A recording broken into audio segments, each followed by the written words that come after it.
Hello বন্ধুরা, আজকে আমি আপনাদেরকে দেখাবো অনেক সময় আমাদের ল্যাপটপ এবং কম্পিউটারে কাজ করার জন্য my computer icon, network icon এবং রিসাইকেল বিন এই আইকনগুলো মূলত আমাদের অনেক সময় এখানে থাকে না। তো এগুলো কিন্তু এখানে সেটিং করার পরও আপনি যদি উইন্ডোজ দেন তাহলে কিন্তু এগুলো এখানে থাকবে না। এগুলাকে আপনাকে ভিতর থেকে টিক মার্ক করে অ্যাপ্লাই করে নিয়ে আসতে হবে। তো এটা আপনারা কিভাবে করবেন, আর আমি এটা দেখাচ্ছি আপনাদেরকে উইন্ডোজ 10-এ।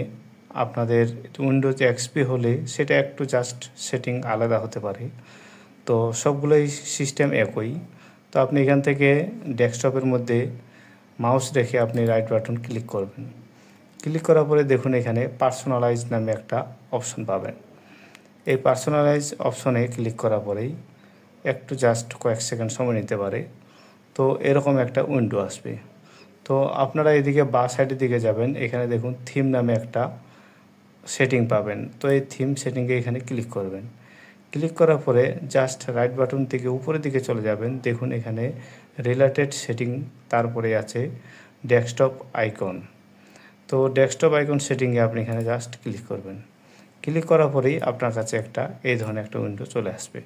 তো দেখুন এখানেই কিন্তু আপনার এই আইকনগুলো নিয়ে আসার জন্য সেটিং রয়েছে। তো এখানে আপনি কি কি নিয়ে আসতে পারবেন সেখানে কিন্তু এখানে দেখুন আপনি এখানে মাই কম্পিউটার আছে, ইউজার ফাইলস আছে, নেটওয়ার্ক আছে, রিসাইকেল বিন আছে এবং কন্ট্রোল প্যানেল আছে। তো আমাদের এখানে 5টি আইকন দেওয়া আছে। তো এই 5টা অপশনই কিন্তু আপনাদের আসলে অনেক খুব কাজের। তাই এগুলো যদি আমাদের ডেস্কটপে না থাকে তাহলে কিন্তু অনেক সময় আমাদেরকে ঝামেলা পোহাতে হয়। তো যারা নতুন তারা কিন্তু এটা কিন্তু বুঝবেন না, তাই তাদের জন্যই আমার এই ভিডিওটি করা। তো এখান থেকে যখন আপনি ঘরগুলো টিকমার্ক দিয়ে দিবেন, টিকমার্ক দেওয়ার পরে এখানে দেখুন অ্যাপ্লাই নামে একটা অপশন আছে, এখানে আপনি ক্লিক করে দেবেন। ক্লিক করার পরে তারপরে আপনি এখানে জাস্ট ওকে করে দেবেন।